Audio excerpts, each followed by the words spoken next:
It's just sitting there empty most of the year anyway, my sister Amanda declared, waving her perfectly manicured hands around my beach house living room.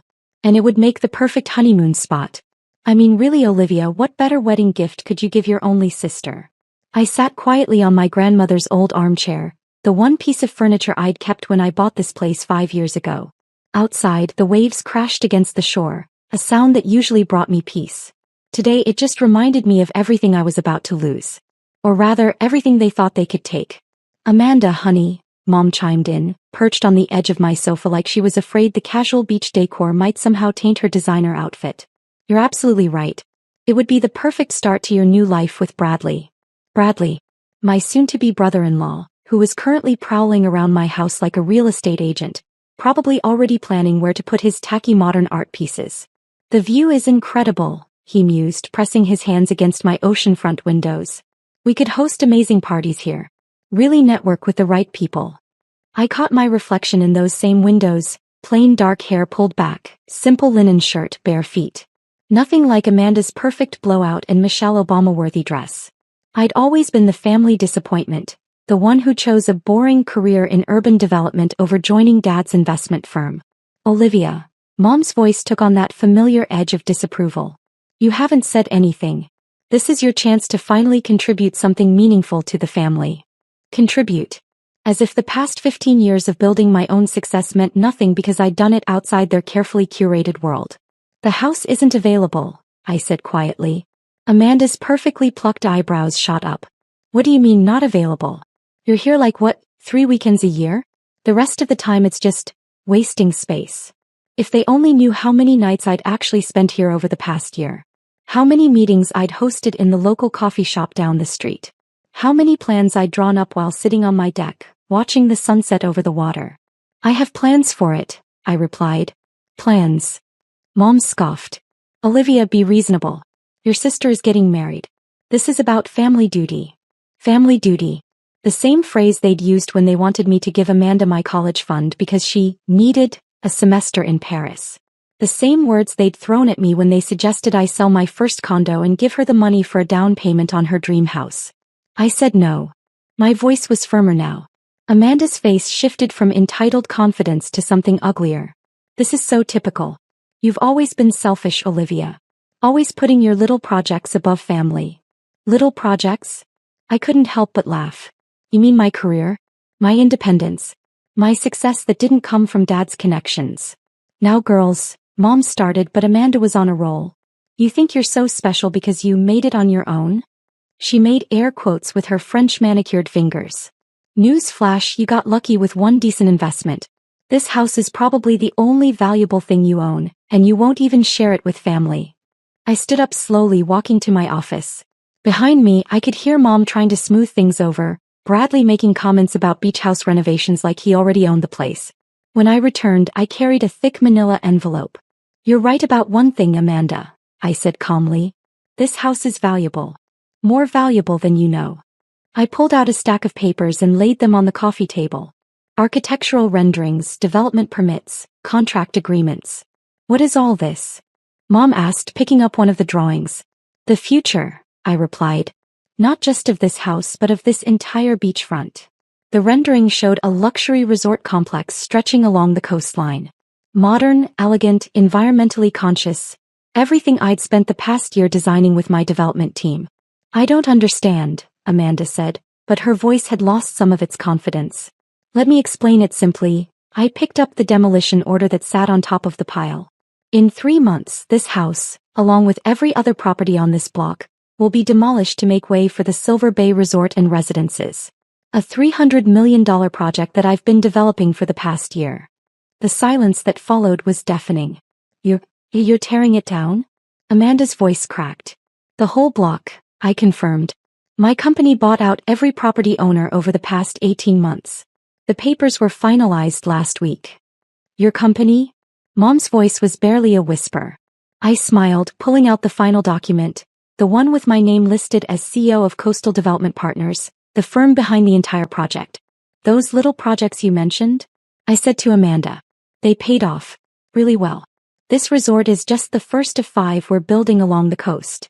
Bradley, who had been unusually quiet, suddenly found his voice. Wait, CDP. The company that's revolutionizing luxury coastal properties? That's yours. Every square foot, I confirmed. So you see, Amanda, I can't give you the house for your honeymoon. Because in 3 months it won't exist. None of this will. I gestured to the windows where the sun was setting over the water. But hey, once the resort is built, you're welcome to book a room. I hear the honeymoon suite will have an amazing view. The look on their faces, shock, disbelief, and dawning realization, was better than any wedding gift I could have given. Now, I said, gathering up the papers, I have a meeting with my development team in 20 minutes. So unless you'd like to discuss resort membership packages, I suggest we wrap this up. Sometimes the best revenge isn't just saying no. It's showing them exactly what they tried and failed to take from you. The news of my company's development project spread through the family like wildfire. Within days, my phone was flooded with messages from relatives who'd previously only contacted me for favors or to express disappointment. Darling, let's do lunch. We should catch up.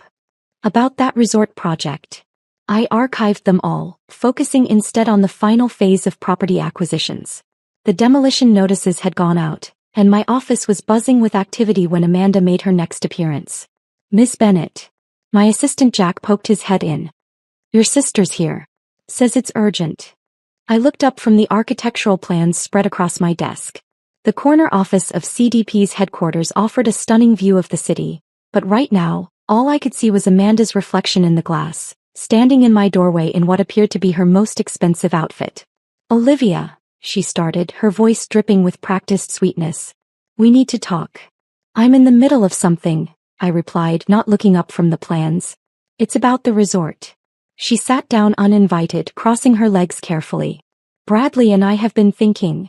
Dangerous habit, I murmured, still focused on my work. We want to invest. Now that got my attention.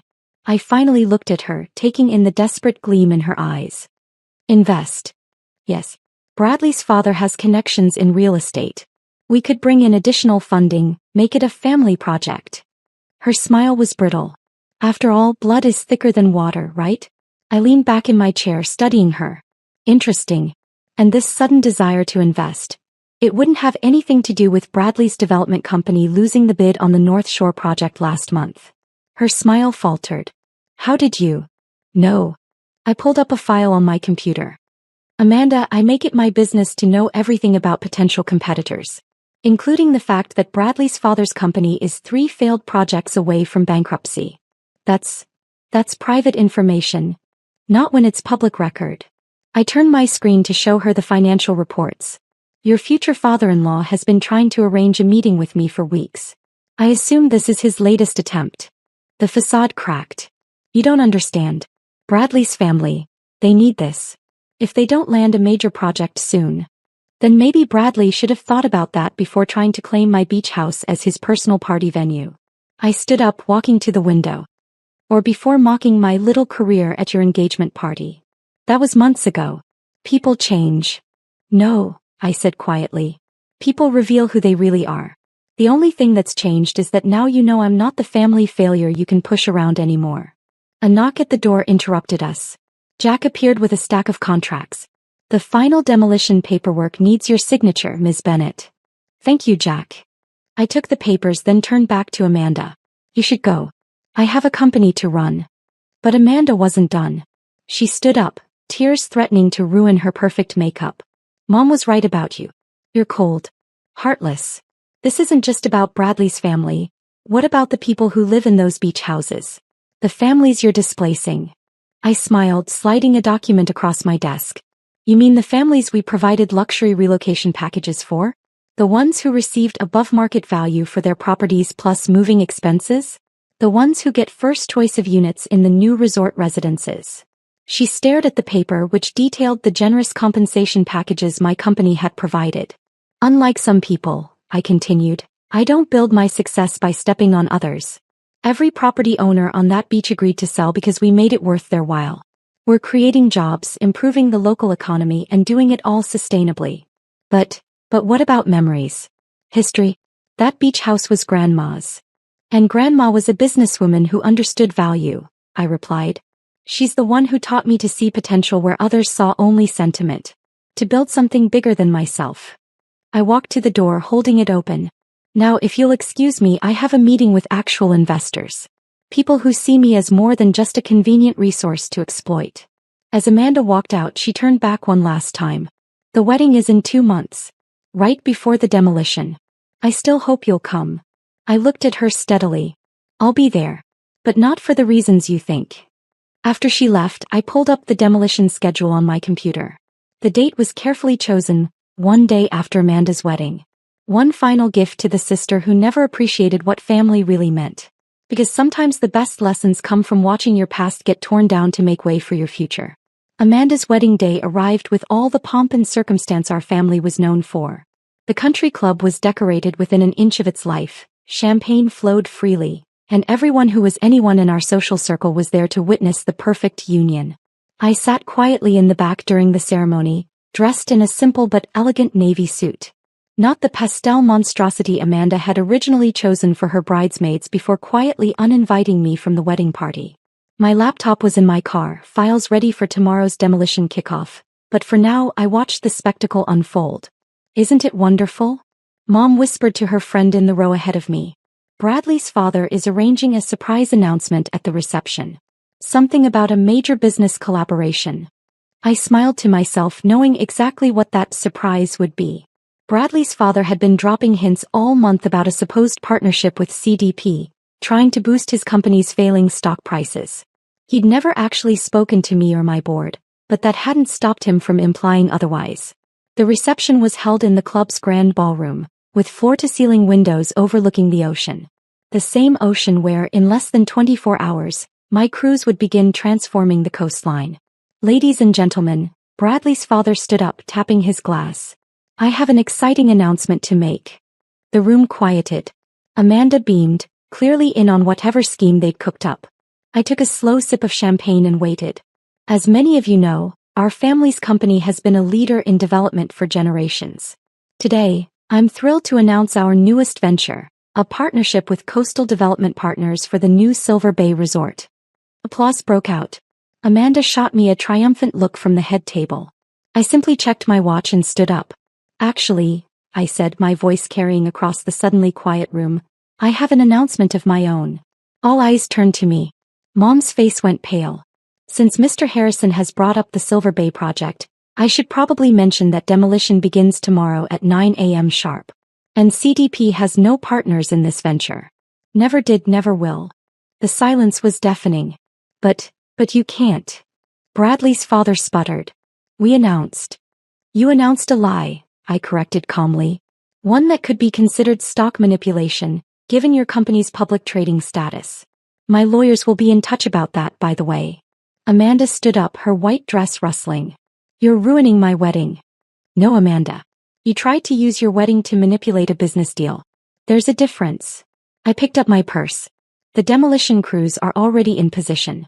In fact, I pulled up a live feed on my phone and projected it onto the ballroom's display screen. The beach houses were visible, including my old one with construction equipment ready and waiting. Consider it my wedding gift to you, front row seats to watch your last attempt at exploiting me get demolished. Bradley's father was frantically working his phone, probably trying to contact his lawyers. Several guests were already leaving, no doubt rushing to dump their shares in his company before the market opened tomorrow. You heartless witch, Amanda hissed, tears streaking her perfect makeup. This was supposed to be my perfect day. And it still can be, I replied softly. Just not the way you planned. Sometimes perfect moments come from watching karma unfold. I walked to the door, then turned back one last time. Oh, and Mom? About that family duty you're so fond of mentioning? My duty was to show you all that success built on manipulation never lasts. Consider that lesson my contribution to the family legacy. The next morning, I stood on the temporary platform we'd erected on the beach, surrounded by my actual business partners, local officials, and media. The demolition countdown began as the sun rose over the water. My phone buzzed with a message from Amanda. I hope you're happy destroying our childhood memories. I typed back, not destroying, building something better. That's what real success looks like. As the first building came down, marking the beginning of the Silver Bay Resort project, I thought about Grandma. She'd left me that beach house not because she wanted it preserved forever, but because she knew I'd see its true potential. Sometimes, she used to say, you have to tear down the small dreams to build the big ones. The crowd cheered as the demolition continued. My project manager handed me the ceremonial hard hat and I smiled for the cameras. Tomorrow the headlines would read, CDP begins revolutionary coastal development, not family drama ruins society wedding. Because in the end, success isn't about what you tear down. It's about what you build in its place. And sometimes, the best foundation is built on the rubble of other people's expectations. 3 years later, I stood in the penthouse suite of the Silver Bay Resort, watching another sunset over the ocean. The property had exceeded all projections, becoming the most sought-after destination on the coast. A familiar face appeared in the reflection behind me, Amanda, looking older and slightly less polished. Your assistant said I'd find you here, she said quietly. Here to demand another wedding gift? I asked, not turning around. I heard about your divorce. No, she sighed. I came to say you were right. About everything. Bradley, his father, the way our family operated. I get it now. I turned to face her. Do you? The resort, it's incredible. You didn't just build a hotel, you created something that actually helps people. Jobs, tourism, environmental protections. She gestured to the view. It's so much better than a beach house for one family's ego. I smiled, remembering Grandma's words about small dreams and big ones. There's a junior executive position opening in our community relations department, I said carefully. If you're interested in learning how to build something real. Her eyes widened. You'd give me a chance? After everything. Not give. Offer. You'd have to earn it just like everyone else. She nodded slowly. I'd like that. To earn something for once. As we stood watching the sunset, I realized some demolitions make way for more than just new buildings. Sometimes they make space for new beginnings.